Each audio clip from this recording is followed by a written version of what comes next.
शाहजी आगे बढ़ो, हमारा साथ है। शाहजी आगे बढ़ो, हमारा साथ है।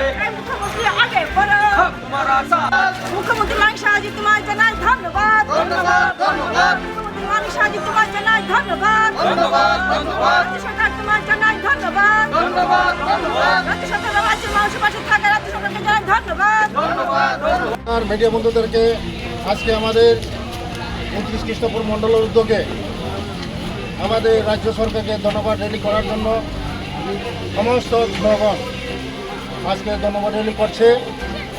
কারণ আমাদের এই রাজ্যের একটা ঐতিহাসিক সিদ্ধান্ত নিয়েছে আমাদের রাজ্যের জনপ্রিয় মুখ্যমন্ত্রী প্রফেসর ডক্টর মানিক সাহজি এবং বিদ্যুৎ মন্ত্রী রতনলাল নাথজি।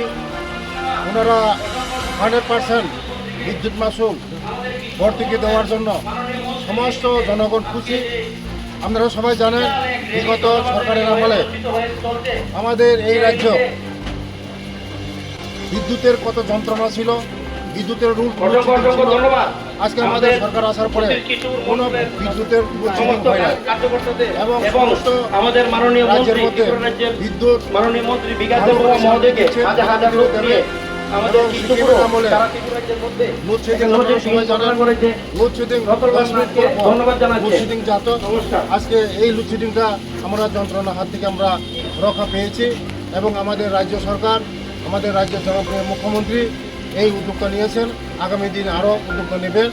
বিভ্রান্ত করার চেষ্টা করছে সিপিএমরা, কারণ ওরা জানে আর এই ত্রিপুরা রাজ্যে আসতে পারবে না। এই মানিক সরকার এবং জিতেন চৌধুরীর নেতৃত্বে ত্রিপুরার মানুষ আর সিপিএমকে মানুষ বিশ্বাস করে না। তারা গোলা জড়ায় মাছ ধরতে চেষ্টা করছে, আর হবে না বন্ধু। কারণ সিপিএম 35টা বছর আমাদের এই রাজ্যকে জ্বালিয়ে পুড়িয়ে খেয়েছে, মানুষকে ঠকিয়েছে এবং আর ঠকাতে পারবে না। মানুষ বুঝে গেছে সিপিএম এই দেশে আর আসবে না। সিপিএম একবার যদি চলে যায় আর আসে না। তার জন্য মানুষকে বিভ্রান্ত করার চেষ্টা করে ওরা, বিভিন্ন সময় বিভিন্ন ইস্যু নিয়ে চেষ্টা করে। আগামী দিন এই আপনারা বিভ্রান্ত হবেন না, ত্রিপুরার জনগণ বিভ্রান্ত হবেন না। আপনাদের পাশে সরকার আছে, আপনাদের পাশে আমাদের রাজ্যের জনপ্রিয় মুখ্যমন্ত্রী যে আছে এবং আমরা সবাই আছি। বিভ্রান্ত হবেন না। ধন্যবাদ।